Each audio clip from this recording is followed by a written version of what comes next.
bald Harry, bro. What is up with this bald Harry shit, dude?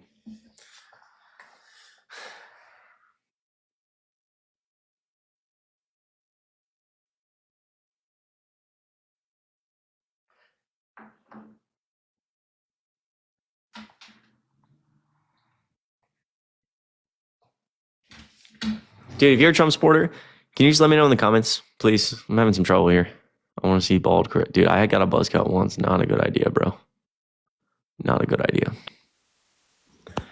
Oh. All right, I can prove you wrong because I'm a Canadian. I didn't vote for Trump. I just wanted to say thank you. I know you're going to kick me, but thank you. I love you. Huge W's in the chat. You fucking rock. If you're a Trump supporter, let me know. We love Canadians.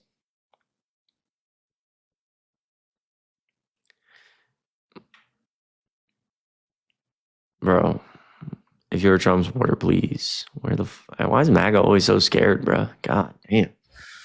Stroke that thing, Kajo. Hello? Hey, how's it going? Good, how are you? Doing well. How old are you? If you don't I'm 21. 21, what year were you born? 2003, August. We've spoken before. Wait, 2003 August doesn't make you 21, does it? It does. Yeah, I guess I'm just like early. No, you're good. I'm early 2002, so I'm about to turn 23, but I guess that's just because like it's January. Jesus, math. All right, my bad, bro. Why'd you vote for Trump? Well, instead of doing that, earlier you were talking about tariffs, and you said something. And if you mind, could we talk about tariffs, or do you want to just talk about Trump in general? We can talk about tariffs. You said we've talked before. Yes, and when we talked about foreign policy, but I was the last person on the stream, so we kind of had to end it because you were switching to Twitch, so we didn't talk for too long. So we can also discuss foreign policy. Got it. Well, talk to me about tariffs real quick. Let's hear it. When you were talking about tariffs and you say, how does increasing the price of goods that are coming from China help us? How does it boost production? Well, how does it? I was actually, yes. I was actually referring to the idea that if China was sending us money to send us goods, that how would that incentivize people to boost domestic production? Because like, obviously the incentive to like create things in America comes from the fact that American businesses now have to pay more to get things from overseas. So you see how it does incentivize it, correct? Yes, I do. Oh, okay. I guess we can do foreign policy. I guess the ceasefire agreement is something that's a good start-off point. You said that the incoming administration and the election had no effects on the negotiations or on the deal that they reached. Is that right? Yes. So do you know who mediated the negotiations? What country did? Mainly? Did Qatar mediate the? It was Qatar. Okay. Did you see the press conference they did today? Who, Biden or Qatar? Qatar. I did not see the press conference Qatar did. During their press conference, they were asked the obvious question, is this something that Trump can use as a win, or did Trump help at all? Like, what was the back scene negotiations? What did they look like?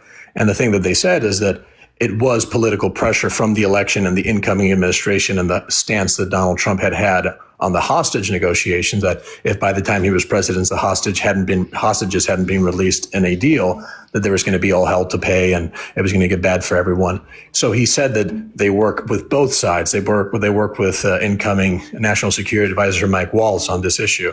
I don't know if you heard. I don't know who that is. Yeah, interesting. I'd have to go look and see like exactly what Qatar said. But again, I think that like even if I were to contest here and watch that and say, you know what, Trump does deserve some credit, you'd obviously agree that like the negotiations have been going on since May. Of course. Well, but yeah, I mean, I'll have to check out the Qatar press conference. I appreciate you mentioning that. No, but from a foreign policy standpoint, does it not? It makes a little bit of no sense to say, well, the recent election had no effects on the negotiations or no effects on the result of the negotiations when the incoming administration is harshly pushing for a deal to be done before January 20th, and the deal is done just before January 20th. Do you not think that is part of the pressure that Donald Trump and his incoming administration have exerted? I genuinely, I don't, because number one, I think that like the incentive for a deal, what incentive, like, I think it's important to mention that like, number one, like even if there's obviously like a different standpoint that the incoming administration has, like obviously someone like Benjamin Netanyahu has from a logical standpoint, has every incentive and known to man, his literal life, depends on not getting a ceasefire deal until Donald Trump gets in office. And so I think that like it's impressive to me that a ceasefire deal was reached before January 20th, with knowing that Netanyahu literally can't travel around the world because he's a war criminal and a lot of his people hate him. And if he were to ever, he, as Joe Biden correctly put it, has purposely attempted to continue this war for his own political preservation. And at this point, the just general preservation of his life. And being able to like live a free life. And so I think that like obviously assuming that like Israel has like the majority of a lot of sway in this scenario, it's very impressive that Joe Biden was able to, and Qatar were able to like convince Israel to go about this plan. And when you bring up Benjamin Netanyahu, obviously he doesn't want a ceasefire now. He would prefer one with Trump because he thinks he can probably get a better deal if Trump does it. And I mean a better deal for Israel. I don't know that. Okay, sure, continue. Yeah, not a better deal overall. He would want more concessions on the side of Israel than they would for the side of Palestine. I fully agree there. Do you not see the fact that he's canceling his trip to the inauguration because Donald Trump retweeted or retruthed a video of Jeffrey Sachs calling him a deep, dark son of a whatever. I did see that. Yeah. So do you not think that Donald Trump, who's really campaigned as the guy for peace, who's saying we have to get a deal done before inauguration, and a deal is done before inauguration, and the mediating party, Qatar, is saying, yes, it was in part due because of this, but we also worked with both sides. They were trying to obviously be politically nice to both sides. Does it not seem then ridiculous to say, oh, the election had nothing to do with it, which is what you said? Sure, I'll contest that the contest or concede. Good point. Thank you. I will concede to the idea that obviously on a foreign policy scale, the election certainly had some influence in this. The question is, I think that we would maybe disagree on was how much influence. And whether, again, a lot of the work by the Biden administration has put in since May, who deserves the majority of the credit, and the majority of the work being put in, since May. Of course, I would not think that the Donald Trump campaign through Mike Waltz, not the same as, sounds very similar to a different guy. I think it says a lot about you, does it not? That you're speaking about this very complicated issue and you just say, well, Donald Trump had nothing to do with it and the election had nothing to do with it. And then your followers who are watching the live are like, well, you're right. The ceasefire had nothing to do with Trump and with the election. I think I was purposely being hyperbolic. And do you think you do that often? And do you think that can become a little bit dangerous or confusing for people? No, I don't. Okay. Let's, since we're on foreign policy, what about you, Russia, Ukraine? What's your stance, or would you rather hear mine? Sure. No, we can talk about that. Well, again, first of all, I do want to point out that I think that like in the notion of like how our political atmosphere is and how how Trump specifically operates on just a comms perspective, it can be a give a mouse a cookie game. And I think that in this instance, it's most easily digestible and most truthful to say that Donald Trump and that the win for the negotiations went to Joe Biden and Democrats, and they were the ones that got it done. And I don't see evidence to suggest that Donald Trump, the guy who everybody says around him said that had no concept of foreign policy, had some massive sway on this particular deal. And I think that it's important when we say things, I think in some ways it's important to make these complicated situations more digestible in a still truthful manner. So I do not think that me being hyperbolic in that instance, that obviously on a foreign policy stage, people are changing their positions on all sorts of things because Trump's won the election. But that the majority, this point blank period, what people need to know is that this happened because of Joe Biden, and Donald Trump is not somebody who is a negotiator of peace, never has been and never will be. My stance of Russia, Ukraine is that, again, I think that like Donald Trump is I don't know what Donald Trump's going to do if he's just going to, bend the knee to Putin and give him everything he wants. But I think what Joe Biden has done around Ukraine has been great. So you think giving them a ATACMS system was a good idea? Giving them a what? The ATACMS long-range missile system? Yes, I do like to be able to attack inside of Russia. Sure. So why did they then give them an order after Russia retaliated with not an intercontinental missile, but the hypersonic, which people thought was I don't know. I know you know what I'm talking about. Why did they then say, actually, no, you can't use long-range missile or mid to long-range missiles anymore? Why did they allow them and then backtrack? Because I think like war changes, like obviously like the information we get from war changes consistently. I think the part of the reason I say that is because I think we have deep direct knowledge of in the beginning of the war, Biden's and the Biden administration's ability to navigate this, but more broadly, how deep our intelligence is around the world. And Bob Woodward's book, War, outlined this incredibly well, how just unbelievably robust our intelligence operations are. And so knowing an administration that I think is consistently actually is good-hearted, meaning that they care. They might make mistakes, but they care more about, the American people than themselves, for example. And knowing that they're foreign policy experts and they're listening to our intelligence communities as opposed to our adversaries. That if they were to make a decision, like agree to let Ukraine use long-range ballistic missiles, that they had deep intelligence to suggest that had more benefit. The pros probably outweighed the cons. Although as things go on and Russia decides that they're going to use I don't know. I guess it ended up not being a whatever missile. I know what you're referring to or what instance you're referring to. And as Russia did that, maybe the United States got different intelligence and decided to back off. The idea being that I still believe that Joe Biden and that administration knows what they're doing and listens deeply to our intelligence agencies. And it concerns me that Donald Trump is unwilling to listen to anyone but himself, is at points decided to trust Putin more than our intelligence agencies. And everybody around him says he has no concept of foreign policy. So you try to throw in a lot of things into one rebuttal. Yeah, my bad. No, you're okay. So it doesn't seem like you need a lot of intelligence to understand that if you escalate the conflict by allowing them to have weapons that can attack further into Russia, Russia will escalate as a response to them using those sort of weapons, which was the concern about allowing them to use them in the first place. And it wasn't until after the election that the determination was made for those systems to be able to be used. So the question is, were they done knowing that there would be an escalation, or were they done on faulty intelligence? And then is it the same faulty intelligence that Donald Trump often doesn't trust? Because then it makes sense that he doesn't trust them, no? I don't know. I think that's obviously I think war is a lot more complicated and the intelligence is a lot more complicated than the way obviously we're discussing it. There is another possibility that the intelligence was good. And again, just like in anything else in life, you make decisions assuming that the potential pros outweigh the cons. And it's possible in this scenario that the cons came to fruition and the pros didn't in an unlikely set of events. Okay. And so he backtracked. I mean, the Bob Woodward book around war and the deep knowledge of the Biden White House in the beginning of the war is very impressive. I don't think that the Biden administration makes those decisions lightly. Okay.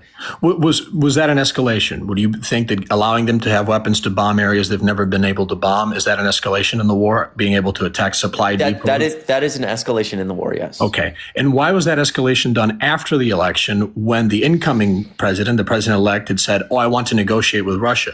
Does that not make it harder for the incoming administration to then negotiate when the previous one has escalated the conflict prior to leaving? I don't think that. I disagree partly with the premise of the question, because even though I agree that the conflict has escalated, I'm not sure that the U.S., even when Trump got in, I'm not sure that the U.S.'s position as a whole is that we were the ones, by allowing us to fire inside of Russia, that we were the ones escalating the conflict. Well, attacking systems are made by America, and they are guided by American satellites. Sure. I'm just saying in general, if we would go to the negotiating table and Russia's like, how dare you escalate this conflict? I think in general, the response would be like, okay, you've been shooting cruise missiles through people's homes for months and threaten nuclear war. So do we really want to be having this conversation?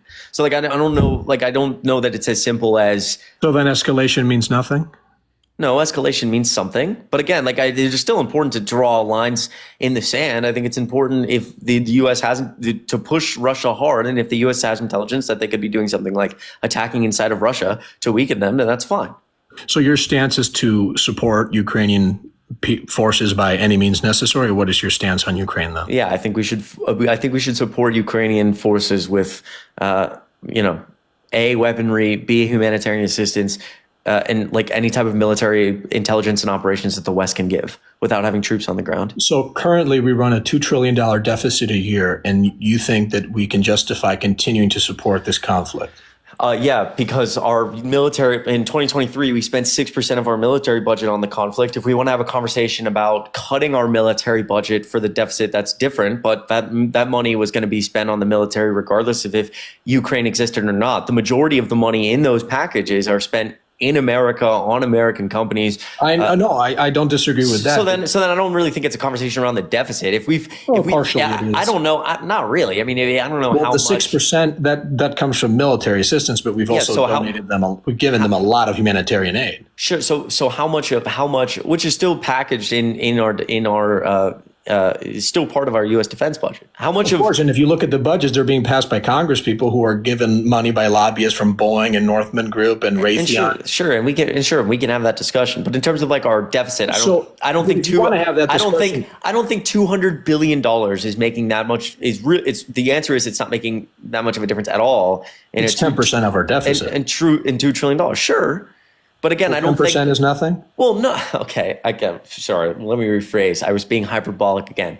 10% isn't nothing, but in the complicated context in which we're talking about this, if the Ukraine war were to end at $2 trillion, that 10% would continue to go to other military operations still in Europe, somewhere around just the general geopolitical issues there. And so it's not like just 10% would just get fucking erased. But by saying that, you're just arguing that all the money we give them is through our own military budget, but that's not true. We have additional spending that we give them that does not come out of the DoD's budget.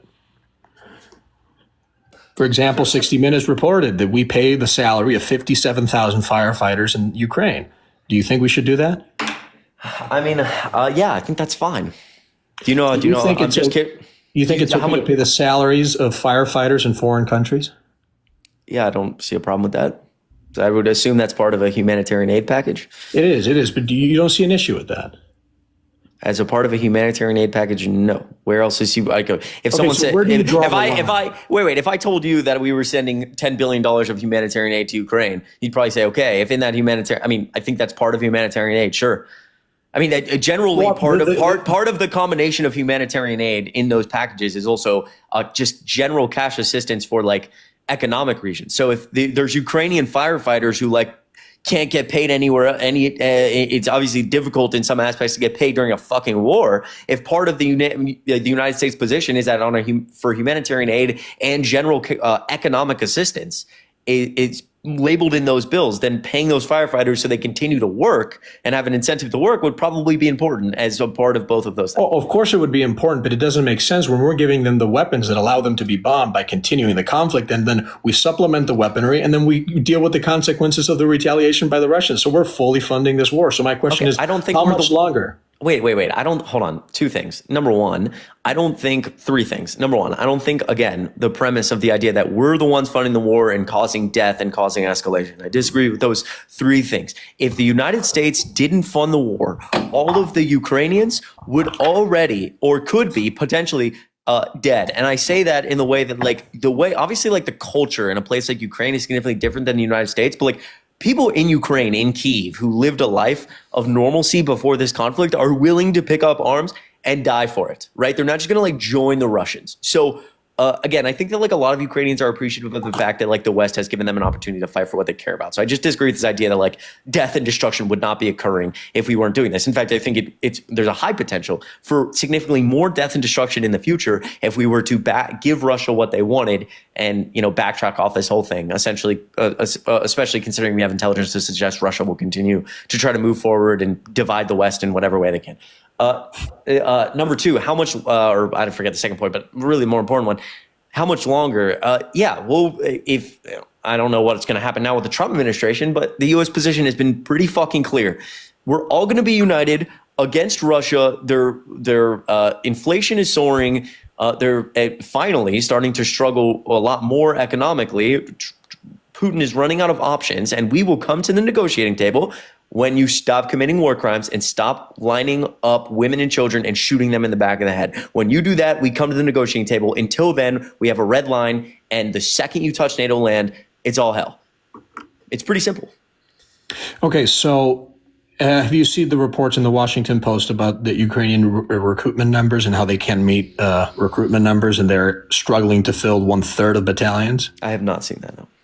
And over the last 2 years, how much land has Russia taken, and how much land has Ukraine taken? I'm not sure. Taken back? It's been largely a Largely stalemate. Yes, that's what I was going to say. But there are increases, and you've seen these throughout the entire wars through Bakhmut and I forget the names of them. It's been a minute. So every military increase, if you look at the battlefield, it is Russia that is pushing because they have more manpower and they have more equipment, they have more tanks, more artillery.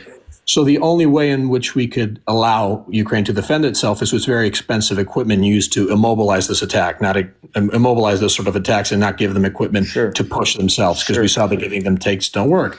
So the question is, you have to give them very expensive missiles and rockets and things of that sort. As the war goes longer, things don't tend to de-escalate. They tend to escalate.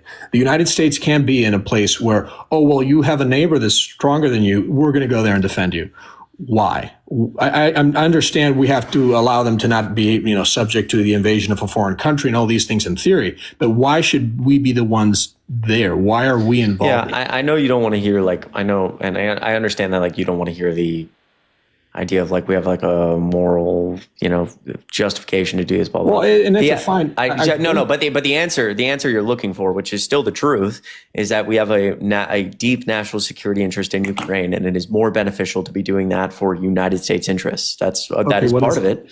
Okay, and what is and it? the United States, is it the food, or what is the strategic not oil? interest? It's not oil, and it's not food. It's that we have a direct intelligence to suggest that Russia, obviously, in this conflict, we've seen, for example, in 24, tends to be the give a mouse a cookie game, where they invade in 2014 and then they sit and do nothing, and we put sanctions on them, and then they do a little more, and then they stop. And we've had intelligence in this war. Why did they take Crimea in 2014? Wait, hold on.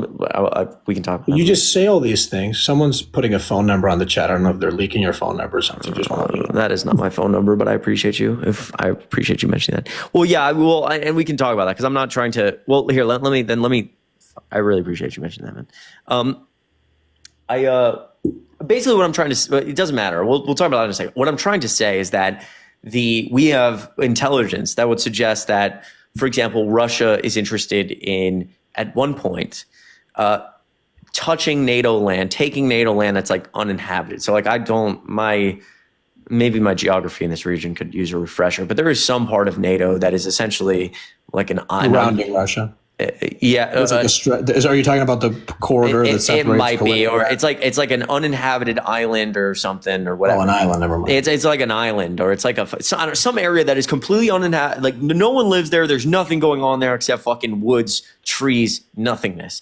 And so we've gotten some intelligence to suggest Russia would be interested in essentially taking that and then doing nothing. And as that's happening, the West will all fight amongst themselves, because some of us will say, we promise to defend every inch of NATO land. Let's start a nuclear fucking war. And the other half will say, whoa. It's just, there's no one even here. We don't need to escalate this war any further. And in that, it goes to a broader goal of just destabilizing the West, making sure we're not all aligned. And in some aspects, that's beneficial to Russia as they try to grow on the global stage with China, and also the idea of whatever they could potentially want to do moving forward, and knowing how to, push the West to get what they want. And so in that context, I think that when you ask, what's the end goal, or I kind of trying to remember what I was referring to when I said this, but we don't want that to happen. And so that's why it's important to be hard on Russia while still obviously remaining safe, but doing something like having our intelligence be very robust and being very clear with Russia while not, directly escalating to full-fledged nuclear war is important. It's a hard line to draw. War is hard. So in 2008, when Georgia wanted to join NATO, and can you hear me? Do you have Bluetooth headphones? No, yeah. I wasn't sure. So, although I know my voice can be quite irritating, perhaps. In 2008, nope, wrong. In 2008, when Georgia decided to join NATO, they were invaded by Russia, and no one did anything. And if you want to talk about what happened in 2014 with Crimea, why did the Russians go into Crimea? Why did they take it? What happened in Ukraine in 2014? Yeah, well, you and I disagree with what happened, but if we Victoria Nuland at the State Department, who just quit, by the way, who worked for the Biden administration, she's on tape saying what was going to happen, and that exact same thing happened. Right, that the U.S. State Department was there supporting some. You don't think they were? A coup? I don't know that. I think the U.S. had more hand in that than they suggest. Yes. Oh, of course, when you have people from the State Department that's leaked conversations about who they want to be appointed finance minister and that person's appointed finance minister. Sure. So you see that you can talk about our national security and our sphere of influence and our interests, but do you not see it also? Okay, so Russia is a foreign country that has its sphere of influence and has been a powerful country for many, many centuries. And now they have a close ally, which used to be part of the same union. We don't have to go into the history of the Russian Empire and Soviet Union, but they clearly have a strategic interest, and they do have a sphere of influence within that region of Eastern Europe, which is why the whole not one step to the east or not 1 inch to the east of Germany once it was reunified and it joined NATO.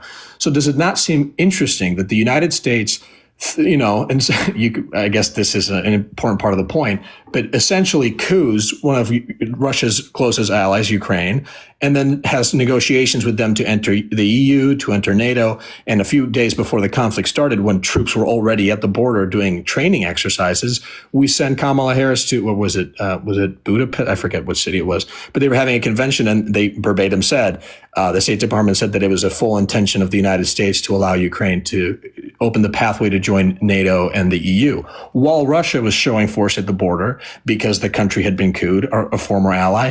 And then they sell this idea of, well, we have to defend the freedom and democracy and the liberty of the Ukrainian people. But that same logic does not apply on any other stance that we have in foreign policy. It does not apply when we invade Afghanistan, when we invade Iraq, when we support Israel's genocide in Gaza, when we support all these things. We don't care about the freedom of the people we're oppressing and the people that we are, as the United States, killing over 1 million Iraqis in Iraq. We don't seem to talk about morale then. Only when it seems to be in the interest of politicians that are funded by the industry, the military industrial complex, and the ones that are gaining money from this conflict that's occurring. We only go back to the conversations about morale when there's nothing to talk about. We clearly have no right continuing this war that we helped provoke.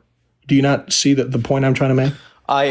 Well, interestingly, although I disagree with multiple things said there, there is, sir, I do see the point you're trying to make. Absolutely. I understand it. And I think there is some truth to the, I'm getting a phone call. Sorry. I think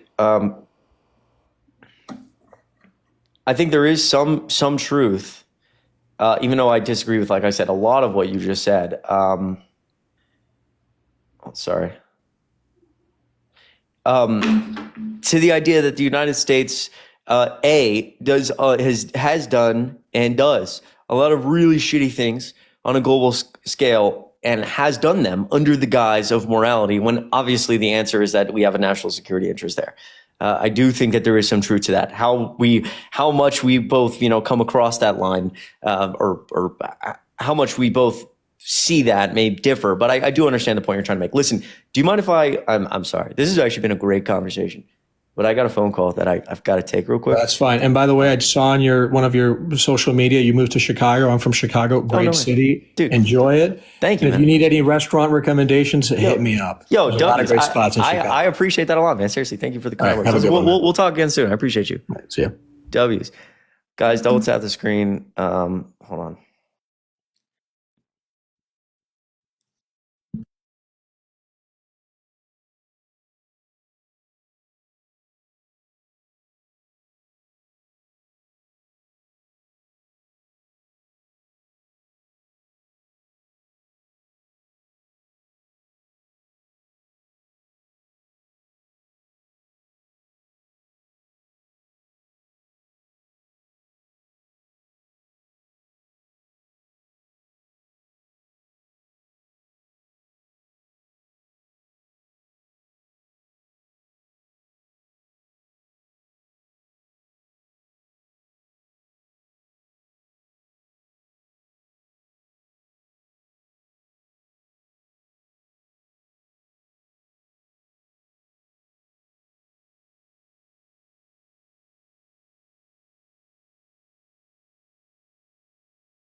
What is TikTok?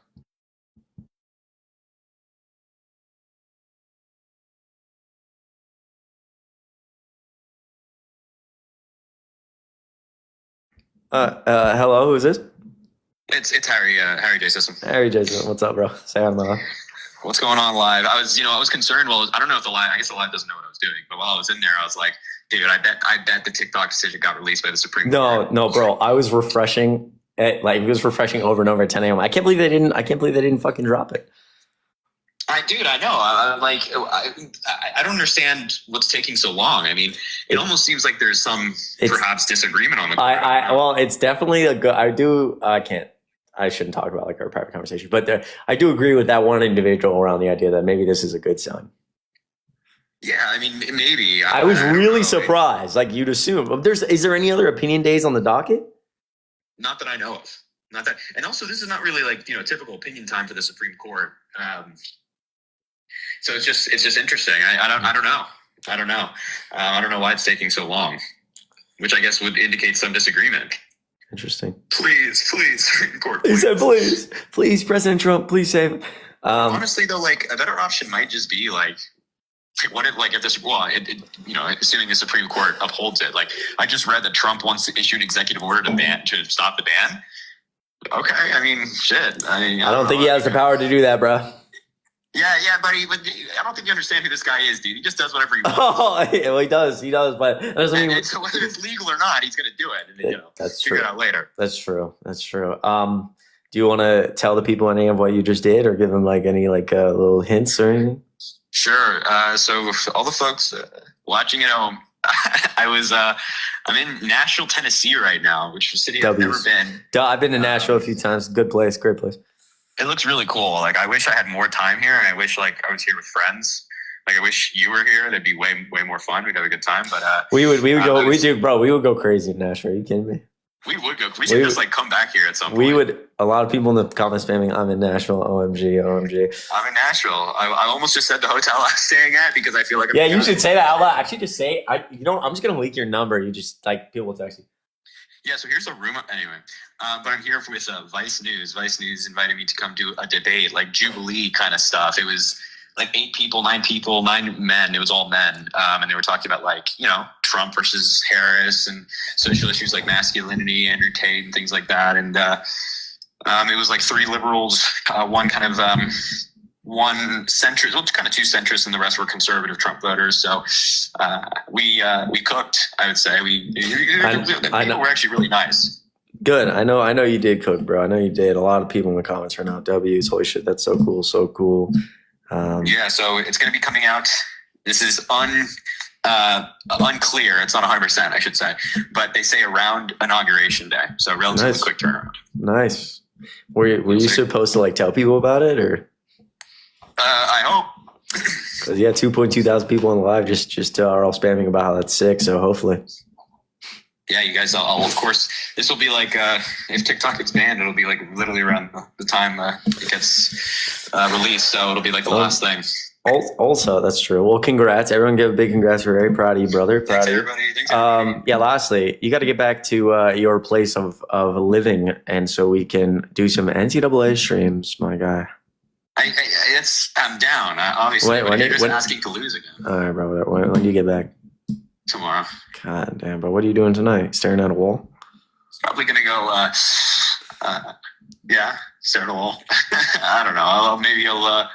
Why don't you hit the town? I almost dropped the draft. I was looking through my drafts, and I almost dropped the video of you, I was sitting in the hotel room, and you're like, hey, ladies, saw you from across the bar, decided we'd shimmy on over. Oh, dude, I remember that. It's a classic. No, you cannot. No, I'm not gonna drop that. I'm not gonna drop it. But it is a funny ass draft. That shit's funny. No, it's funny. It's funny. That's a funny video. We'll do it. Drop it on the last day of TikTok. It's getting banned. Yeah, we can throw it out there. That's right. All right. Well, I'll let you do your thing, brother. Again, I'm proud of you, man. Proud of you. Good work. Appreciate it. I'll watch the live on Uber. All right, man. Okay. Uber. Excited to see the video. Uber. All right, man. I appreciate We'll talk soon. Peace. W Sisson in the chat. W Sisson.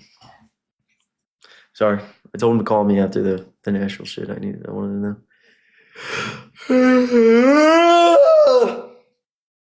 Oh, Jesus. Ow. Fly me to the moon.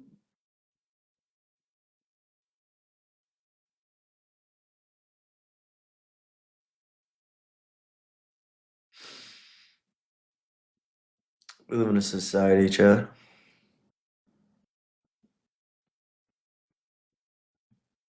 As a Ukrainian, thank you for covering this topic. The guest words, just like the silence I've been noticing lately, makes me cry. Really proud of you. $5. I appreciate you so fucking much. I appreciate you. Can I get a million W's in the chat for Vladislava? I apologize if I said that wrong, but I really appreciate you. Huge fucking W's in the chat. Thank you so much. Proud of you. Proud of you. Proud of you. Hannah, thank you so much again for $15. It means the absolute world. Megan, thank you so much for $1. I appreciate you doing all you do to make the world a better place. Never stop fighting for what you believe in. Much love. I appreciate that. It goes a really long way. Truly huge fucking W's. Kate, thanks so much for $3. Good to see you again. Love watching your lives before my shifts. You're officially a part of my routine. Yo, huge W's, Kate. I appreciate you so much watching the lives. Hope work goes well. I don't know what you do for work, but I hope it's a good shift. Make some money if you are working in the restaurant industry. I know a lot of people our age are. I worked in the restaurant industry for a long time. Much respect to you. The restaurant industry is brutal, man. I couldn't do it. I had to get out. I went to retail, which was objectively worse, but still. Nurse, Kate. Never mind. Fuck. That's incredible. Congrats. Holy shit. That's insane. Well, good luck on your nursing shift. I appreciate you doing that, truly. Hi, Chris. Donating for the first time today because it's my birthday. My best friend is Haley Hart's Chris, the one who makes the Cooking with Chris videos, and we love watching your lives and videos together. I love you so much and appreciate you. Can I get a million W's and a happy birthday for Vandana? Huge W's in the chat. Vandana. You're fucking amazing. Sarah, thank you so much. Happy birthday, and thank you for watching. I love you. Sarah, thank you so much for $1.43. I think we have the same birthday, January 28th. No way. Also, thank you for everything you do. You're amazing. Where can I find a Chris in Alabama? But for real, thank you. I love you and everything you stand for. You're the best, Sarah. Huge W's for Sarah. I love you. You're the best. Carson, 10 cents, guys. Chris ignored my donation. He hates me. It's just wrong. I just didn't see it. I very much apologize, Carson. You're the best because you also sent me $10 on Venmo, which goes a really, really long way, truly. I appreciate it so much. You're my favorite to watch. I was SA'd and I never felt safe to speak up about my experiences, and so I started watching you guys. I hope you stay safe, and I hope this helps pay for a security system. Yo, Carson, I appreciate you so much from the bottom of my heart. I'm really proud of you. Carson, Karsen. I really, really, really am proud of you. Deidre, $5 on Venmo. I appreciate it so much. I ended up homeless at one point because my abuser going to jail. My own family didn't believe me and left me to suffer the consequences of my lies. I appreciate the support of people like you. I'm always on your team. I'm proud of you. Even when life feels like it's at its lowest, just one day at a time. You got people in your corner, I promise. I'm really proud of you. Some guy named Mike in chat said, why donate to a liberal just to piss him off Mike a little more right now? $1 by Blake. I appreciate you so fucking much. Huge W's. Huge W's. Allie, thank you so much for $1. So incredibly thankful for people like you, Chris. What you do is so important and seriously making a difference. I really hope you know that. Sending more love than ever. Huge W's, Allie. I appreciate you always being supportive. Truly, the kind words go a long way. Heather, $1. Thank you so much. Thank you for standing against grape culture. I stopped talking to a friend I had for over 30 years because I wouldn't accept other people's opinion, and that opinion was that Trump is a rapist and I should be okay with it. I think you should always do what's best for you, and I'm proud of you. If that's what's best for you, it's not an easy decision to make, and you made it. So be proud of yourself. You're the best. Huge W's. I appreciate all of you. All right, double tap the screen. Let a Trump supporter up. My God, I need more caffeine, bro. I just don't think 300 milligrams is enough. 200 milligrams. I think I need to start being like a 600 milligram type of day guy. Can I get up to a fucking gram of caffeine? I guess a gram is, I said 1,000 milligrams a gram. That would make sense, right? That sounds logical. Yeah, 1,000 milligrams a gram. Am I being stupid right now? Yes? Okay. That's not healthy. But I bet I could delete a gram of caffeine and like somehow be fine. I mean, I probably would not feel good and I'd throw up a few times, but like I'd dominate that shit. Pause. All right, if you're a Trump supporter, let me know. I need some like, yeah, thanks for all the gifts. Chris is paid. This person is definitely a fucking troll, bro.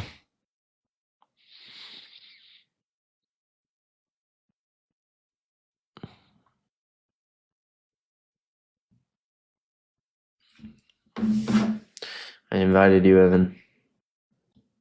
Fly me to the Char. Good to see you. Why don't you really get to work? Come up here and talk, bro. Why are exam season? I believe that. Why is everyone scared, bro? Apple Watch telling me to stay. How the hell did you know that, bro? What the hell is happening? No, Trump should not take credit for this ceasefire. Another muscle show. I'm gonna post. I gotta go fucking lift. But I'm gonna post and Instagram. Caffeine does not. Yeah, that's why I drink so much caffeine, because I'm like self-medicating for ADHD, because I fucking hate. I hate Manhattan. I got you. Give me 1 second. I hate fucking any type of other stimulant. It doesn't work. So if you're a Trump supporter, please, where are you, bro?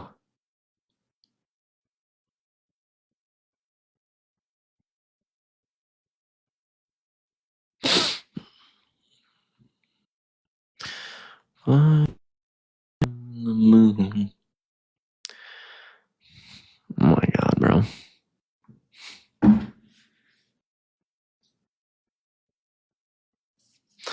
Nurse either being a nurse is a gram of caffeine a day acceptable. We back. W's right.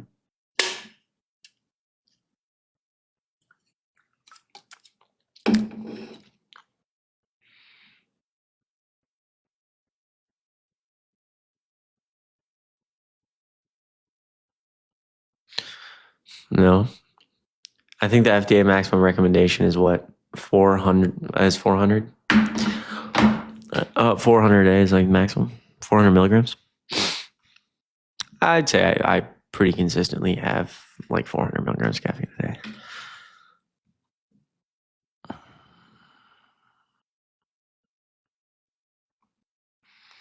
If I try to go above it when I'm still tired, it like doesn't really have any like, it doesn't have any effect. 600's a max? Okay, fair. I do, if I get to like 500, I just feel, I still feel tired, but I just feel bad. Like I feel disgusting, obviously. Like I'm fucking like starting to get like acute caffeine fucking overdose symptoms. I don't know if that's how you say that, but like, you know, like I'm like, dude, I'm kind of feel nauseous, or I just feel gross. Like I want to lay down. It's just how it goes. Dude, where the fuck are the Trump supporters, bro? Jesus. I'm trying. No one's fucking here. My God, bro. Can you sleep? I mean, I think I can, but realistically, like I'm probably getting way worse sleep. Hey, Chris. Hello, how old are you? Hey, I'm 30, just turned 33, actually. Almost spit out the wrong year. Nice, congrats, man. Why'd you vote for Trump? Hey, man. Well, at first, I just wanted to say, I heard you're looking for a tattoo. Is that still correct? You're going for that thigh tattoo? I am. But before I have found a tattoo artist. I have, and I have something. But I do appreciate if you're going to go down that road. I do appreciate you mentioning it a lot. And I'm not a Harris supporter. I did vote for Trump. I just wanted to also get that out of the way, that I'm not one of those people that's going to come in, hype you up, and then be like, "Oh, I voted for Harris." No worries. But as a Cincinnati native as well, All W's. I saw the live when you had mentioned, yeah, you're looking at getting a thigh tattoo, some sort of column or something or another. And I have a good friend of mine that is an artist who's actually a liberal in Cincinnati, and there you go. But if you already got it locked down, good for you, man. I do, but I appreciate that a lot. Yeah. I'm a regular viewer of your live. I do enjoy it, and I love your respect that you usually show to your guests, and I admire that a lot. Thanks, I appreciate that. The reason it was kind of or not kind of, it was really addressed with the guest that you had on just before taking your phone call from Harry. But the primary reason I voted for Trump was his stronger foreign policy and advocating for peace. Now, I do understand that his rhetoric, his tone, his projection that he likes to advertise verbally is not the most delicate way.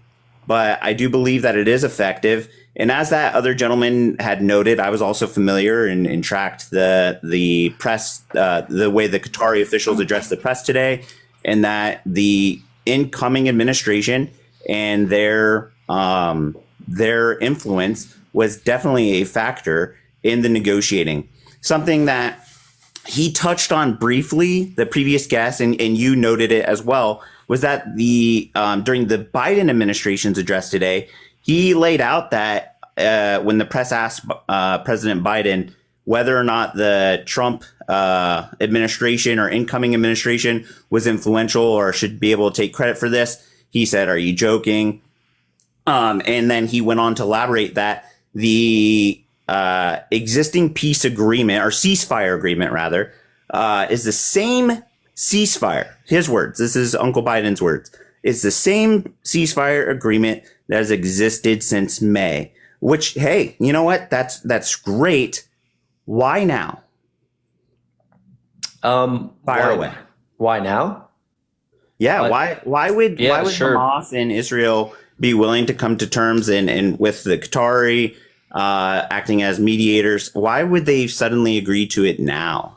I think it's taken I think that this has been the culmination of an immense amount of work put in since May, and I think there was quite a bit of back and forth, quite a bit of disagreement, and trying to hammer out each specific detail. And any type of peace agreement, even if we were to agree for a second that Trump is I'm completely making this up as a hypothetical, but if we were to agree that Trump is just amazing at making peace deals, it would still take him months to be able to hammer out the specifics around what needs to be done.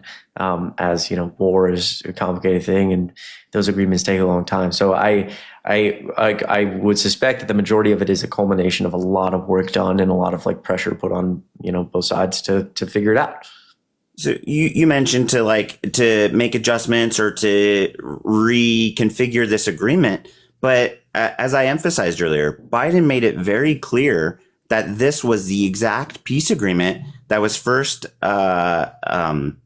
proposed back in May. Mm-hmm. So if we're to take him for his word and be under the understanding that this agreement is the same one that existed back in May, but the sides couldn't agree at that time, then I don't think it's a culmination of much at all. In fact, I do believe that although Trump is one who is advocating for peace, sometimes to finally achieve a peaceful environment, it does require additional force.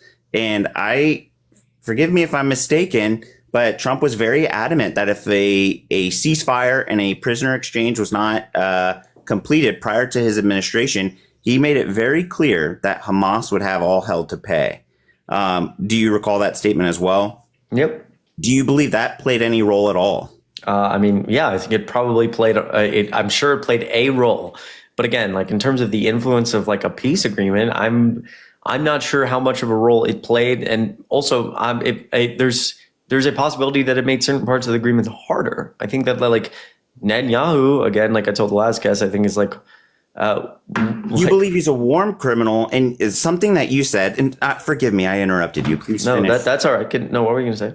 You said that he's a war criminal. I'm not disputing that. I do believe that there were war crimes committed on both sides of this, but that his life was in danger. That was something that you stated that I really hung on to. Yeah, and it's not. I'll turn it back over to you. Yeah, it's not about it's not just about.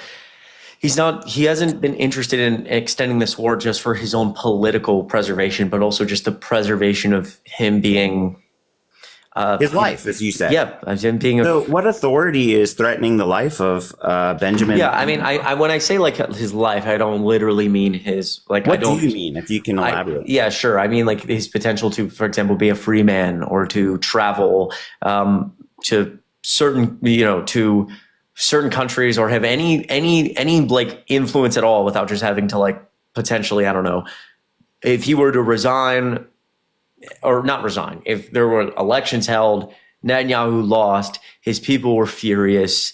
I don't know, he's in Israel and maybe, I don't know the specifics around, what would. Do you believe he may face imprisonment? I think it's possible, but I think it's certainly possible from the perspective of him being a free man on a world stage, that regardless of how either of us feel about decisions made by international criminal courts or criminal courts in other countries, that is a fact that if Netanyahu were to travel to a lot of other places around the world, he would be immediately arrested when he touched the ground.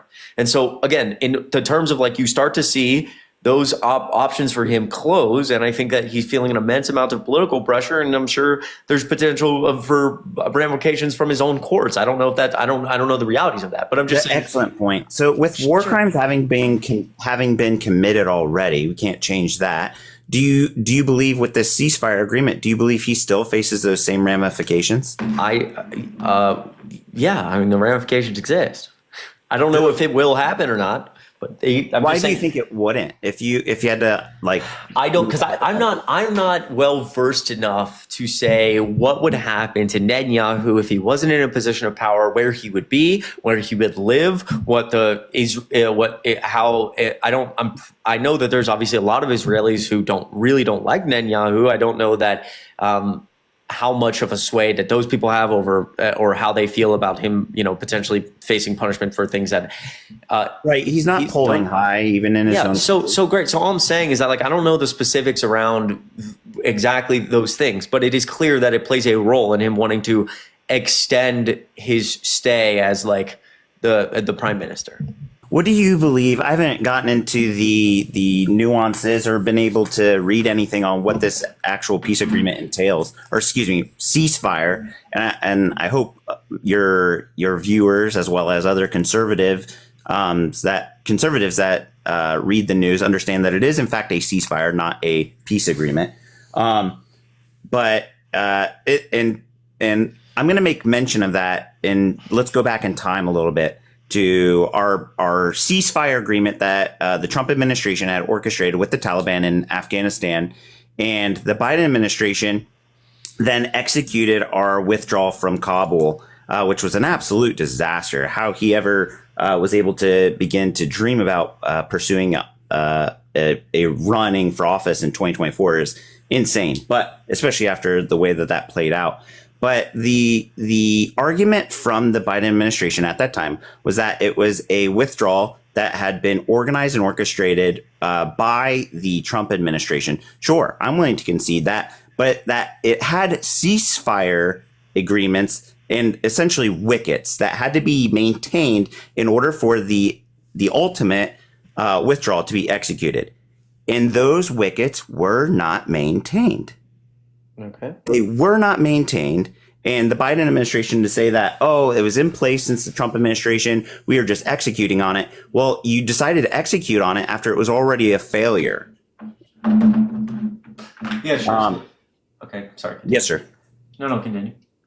And so I went back in time to like address like where failures existed previously, where failures existed currently, with it taking so long to reach this ceasefire agreement.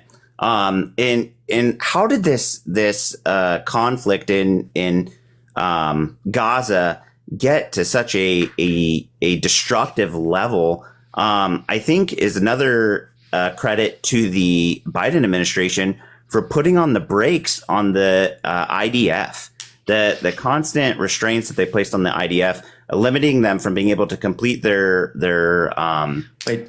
targets. Hold on, time out. I think was definitely a limitation to getting this resolved much sooner. Wait, hold on. You agreed previously that Benjamin Netanyahu was a war criminal, correct?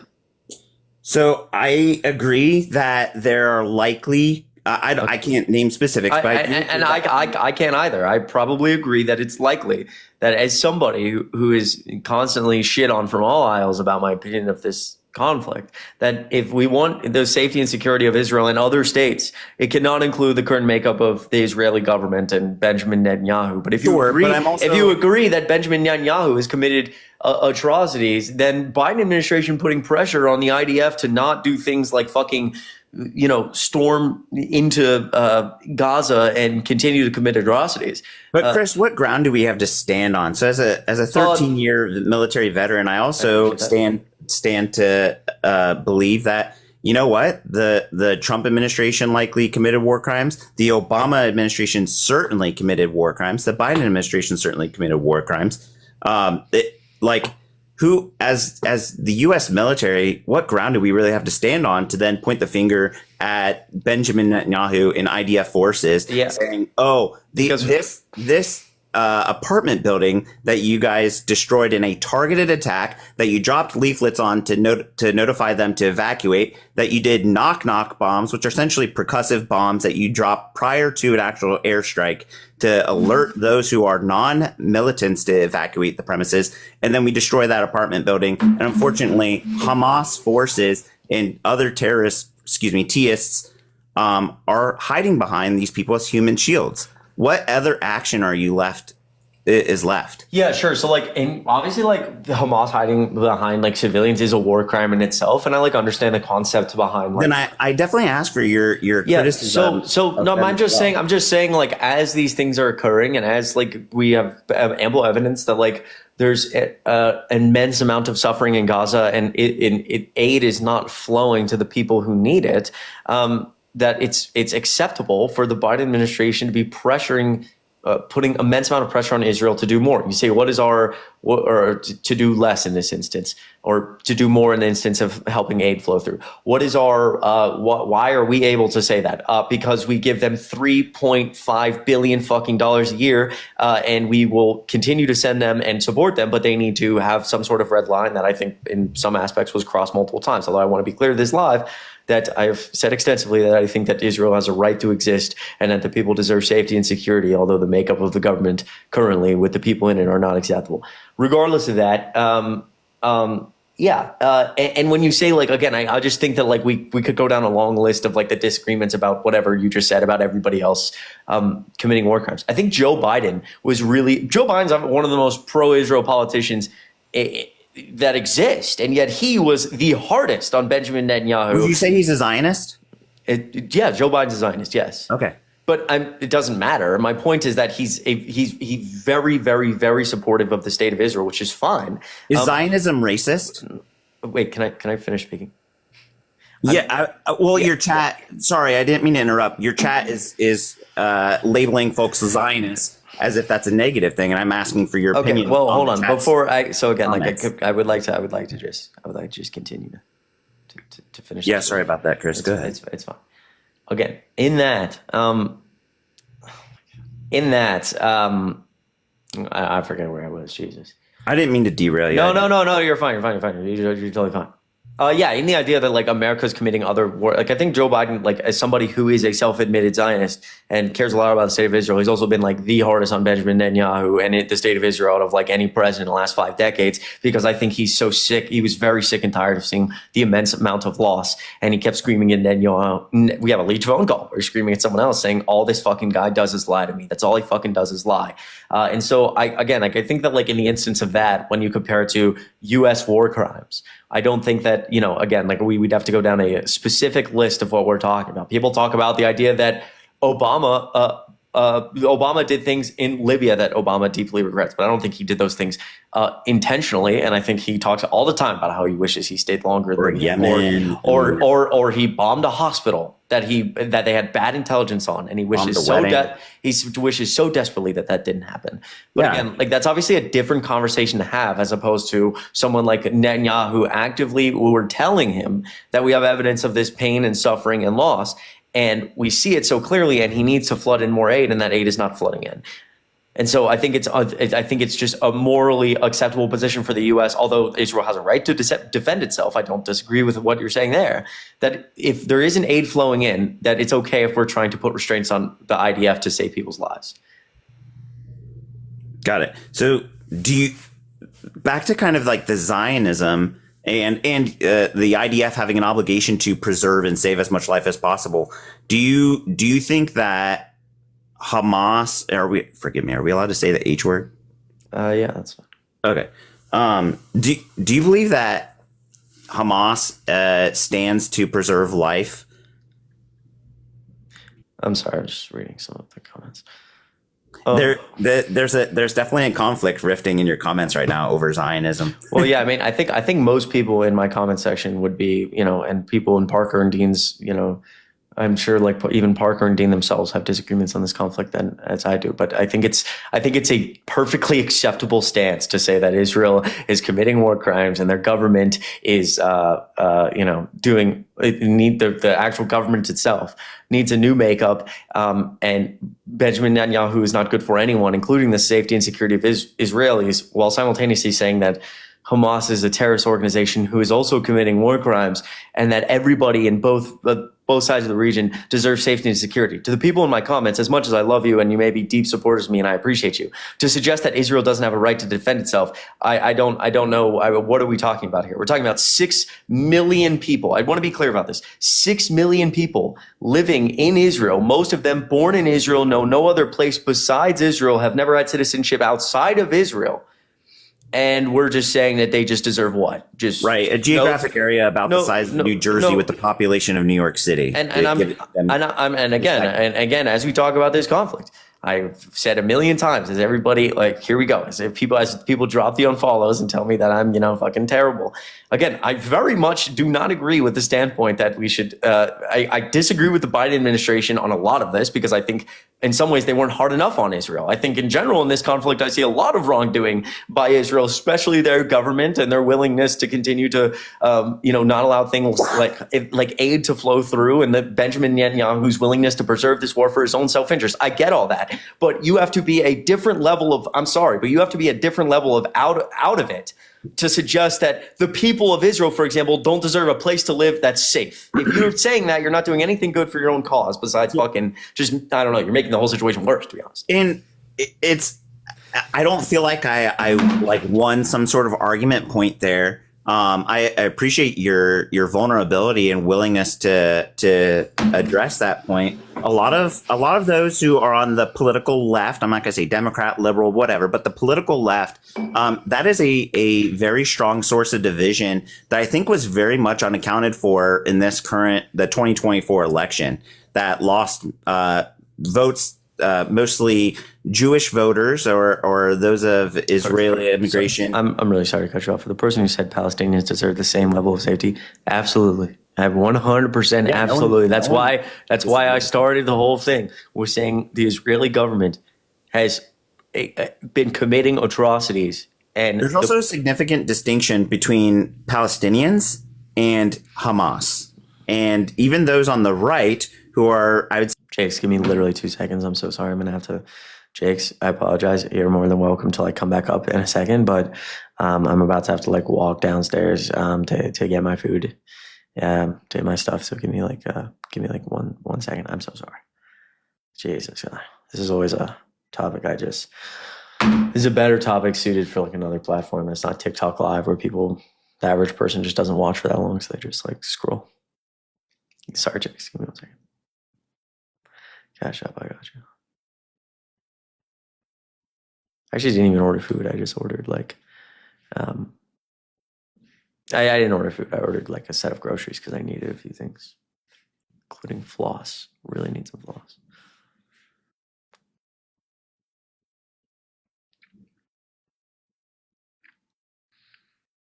Not more caffeine, I wish. I should have gotten more caffeine.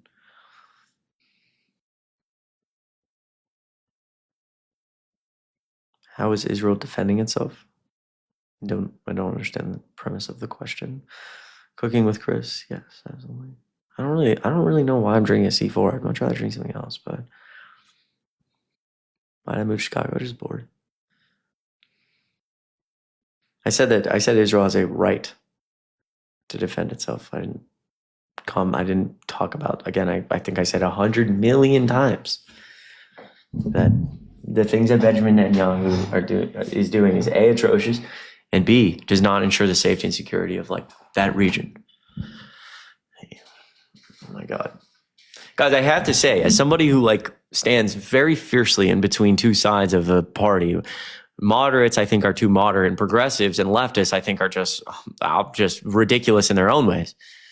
That everybody will hate me for my position on this war, but I really don't fucking want it to. I'm not particularly interested in talking about it on TikTok because I get banned for it all the time. I love you, but I can't agree with you on this. That's all right, Sarah. Hey, everyone's entitled to their own opinion. That's okay. Of course you think that. Nice.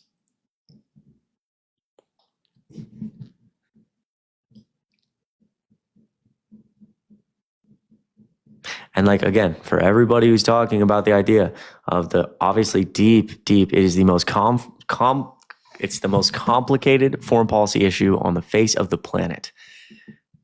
And I am more than happy to talk about the history of, or more than happy to have a conversation about the history of places like Israel and Gaza and all of those, the last century of all of that. And to a lot of people saying that Israel has done some really terrible things out there, I'm not disagreeing with that.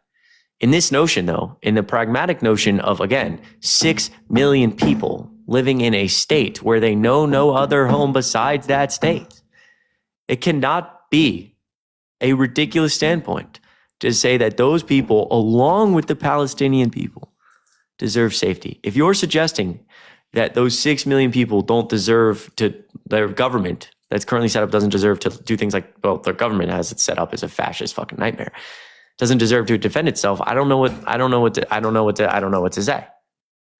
I have no idea what to say to that. I mean, that's absurd. Like, I'm sorry, but that's absurd.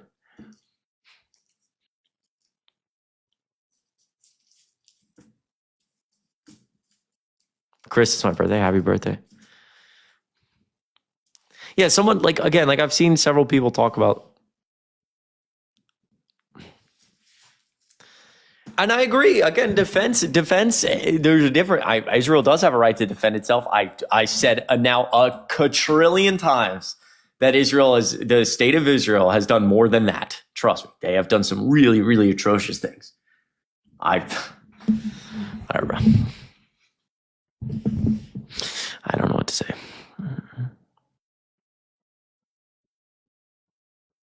Which people do we help? We help all people. That should be our goal. I'm talking about all people, all innocent people. I don't know how it's hot. It's a hot take. Well, again, part of the reason I think that I don't talk about this issue is because, again, on the left, I think on the further left on this issue, I think there is some really, I got into a heated discussion one time where somebody told me that the 6 million people in Israel should just leave. That's literally defending what that person was doing in that instance is defending what they believe to be ethnic cleansing with more ethnic cleansing.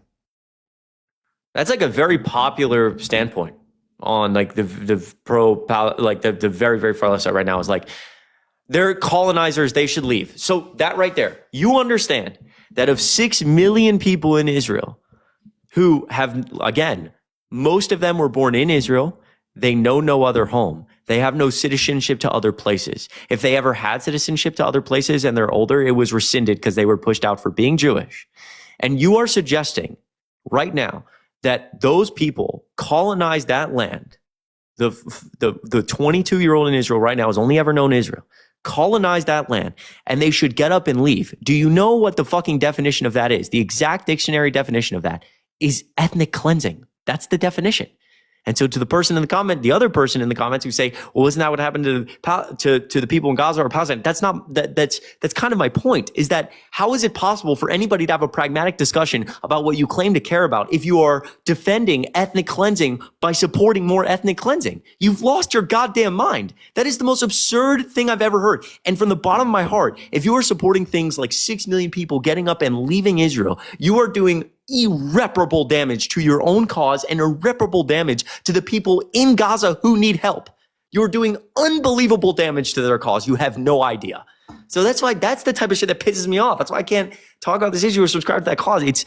I absolutely positively support the people in Gaza and their right to safety and security that they do not have. They do not have, and as I've said a million times throughout the last multiple months, Israel has made that harder. But it is still simultaneously acceptable to say that there needs to be a two-state solution and people deserve safety and security and anti-Semitism is on the rise. And when we talk about uprooting 6 million people from Israel and making them leave, that's fucking ethnic cleansing. And you're playing right into what everybody talks about, which is the fact that that's unbelievably gross, disgusting, and anti-Semitic. I support peace on I support everybody having safety and security. And that is a way more pragmatic stance and more realistic than you literally saying we should commit ethnic cleansing in Israel. What the fuck? Like, what? Come on, man. We are not saying Israel should, well, there's multiple people in my comments arguing that it should happen. And that's genuinely the most, like, it is mind-bogglingly insane. It's insane. I'm sorry. I have to say it. It's just true. And again, we can discuss how, some people discussed a one-state solution where everybody lives in peace. People deserve safety and security. And I'm not, by saying that Israel deserves that and their people, I also simultaneously believe that the people in Gaza deserve it. Now, I would like to talk about Trump. My God.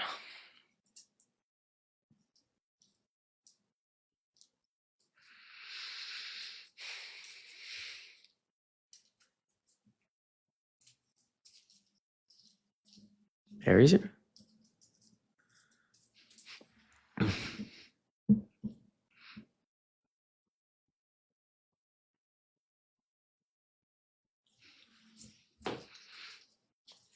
Well, again, that's a different conversation to the person who said that. You're saying that people should, you're talking about returning native land or people living in peace. That's a different conversation. You're saying, but the problem is that movement, that someone like me would be more likely to outwardly support publicly, is being co-opted by people who are doing irreparable damage to your cause, who are the loudest voices in the room. Like, you're saying no one says that, except when I scroll Twitter and I see a tweet with 55,000 likes saying that everybody in Israel should be forced to get up and leave. And the two people in my comments who said it too. Come on, man. That's...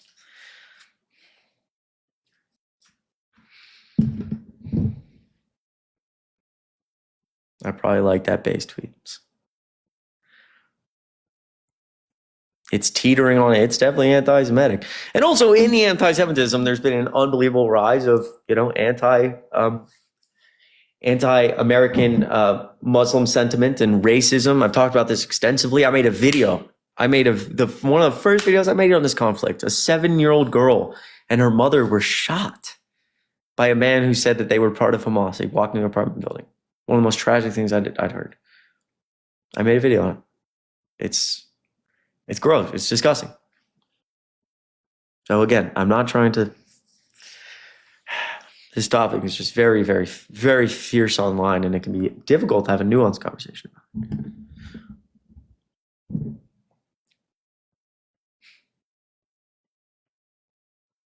I should get my food.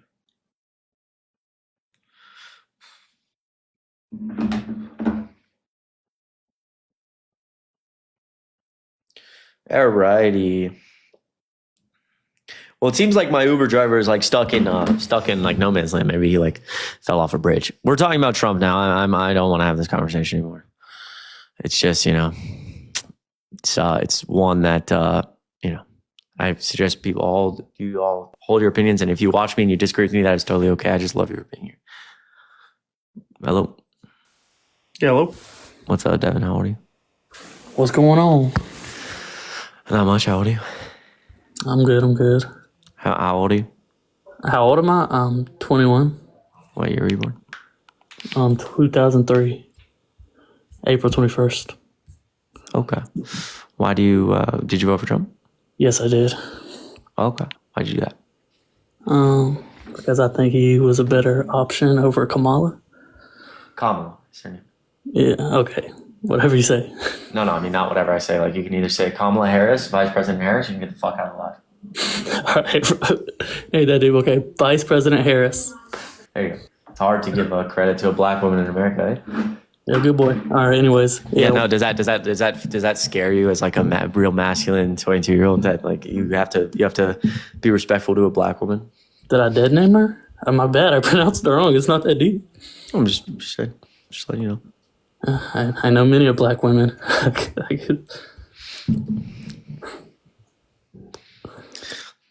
Get the fuck out of my life. Appreciate you.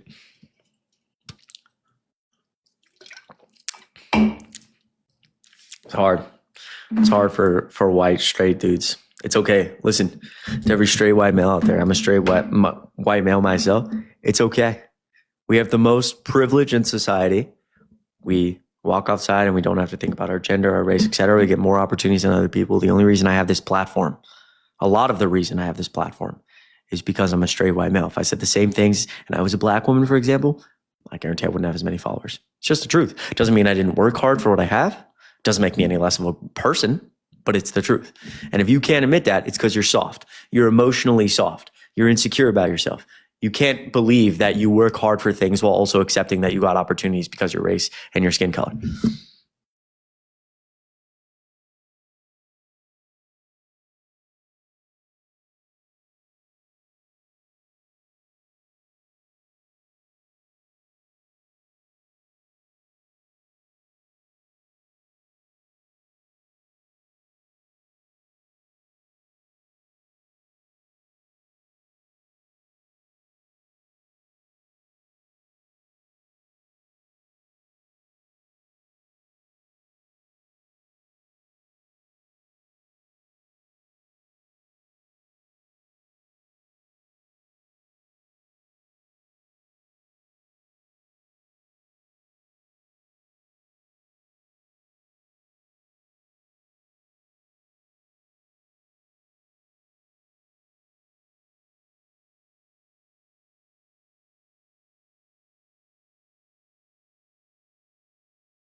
I love all of you very, very much. You guys are the best. Thanks for all your support lately. It's been absolutely incredible. We will get back on shortly.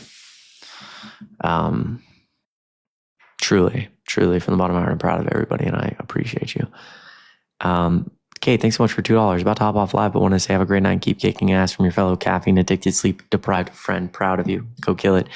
Really proud of you. One day at a time. Angela, thanks so much for $5. I appreciate you so much. I learned about the conflict going on because of your lives for the research. It's complex. I really appreciate you talking about it with more nuance than I usually hear. Thank you for speaking about this. I try, Angela. I appreciate you so much. Really proud of you. Really proud of you. Bella, thanks so much for $1. I'm kind of confused and just asking, but do you live in and around Chicago? If so, welcome. I've lived here for the past 8 years. Great spot. I just moved to Chicago. It's a great place. Great place. Desiree, I appreciate you. Megan, you rock. Mary, thanks so much for $1. How do you feel about the whole taking away the Department of Education crap? Because I've had a 504 and I'm low-key scared that if states decide they'll take them away. Mary, I think your 504 will be okay. I really hope that state governments will, continue to give the support there, which they will. I trust, I believe. But also, I think it's going to be hard for him to dismantle the Department of Education in his first term. But we can talk more about that. You got this. It'll be all right. It'll be all right, I promise. Olivia, thank you so much for $10. I appreciate you a lot. Can I get a million W's in the chat for Olivia? You fucking rock. Huge W's. Huge fucking W's for $10. You rock. Jennifer, thanks so much for $5. Send a message ago about an hour. Neglected to ask how your day is going. You're incredibly kind to everyone here. As always, please remember to be kind to yourself. Yo, huge W's for Jennifer. I appreciate you so much. My day's going well. You fucking rock. I appreciate you. I appreciate you so much. Appreciate you so much. Thanks so much for $1. Last name gaming. Are you pro one state solution where Palestine owns the state and people of Israel can live there? It's the same with America. We stole native land and we should give the natives back. Sorry, my PayPal got off. First of all, I really, really appreciate. I really appreciate the dollar. Yeah, I mean, I know that like I think Parker and Dean's position is a one-state solution. Again, I think in the immediate moment of being pragmatic, I'm pro peace. I think the fighting should stop, and we need to like flood some humanitarian aid into Gaza itself, and that's part of the plan of the ceasefire agreement, and that's number one. Parker's two-state. Parker's one-state. But I think in general my position has been a two-state solution, but I'm not sure I'm necessarily well versed enough to have a discussion about A, around this, but also B, around the idea of what happens after and who should have the rights to what land. But regardless of that, I think I'm very much under the position, like I said, of pro peace, and that we need the people of Gaza need help. I really appreciate everyone's support. Gwen, thank you so much. This is Manhattan. Good to see you. I was SA'd ages 3 to 13, so I appreciate what you said about having anyone in your corner of your lives help me stay entertained while I do puzzles and heal and keep doing you. Can I get 1,000,000 W's for Gwen? I appreciate you so much. So much. Huge W's. All right, guys. I'm hop off for a bit. Go elsewhere. I will chat with you soon. I'll be live on Twitch, and Parker and I will do a Twitch stream. I appreciate you. Huge W's in the chat. Proud of you all. I love all of you. I'm very proud of you. Thank you for everything. Truly from the bottom of my heart. We will talk soon, all right? Be safe. Be easy. Mwah. Mwah.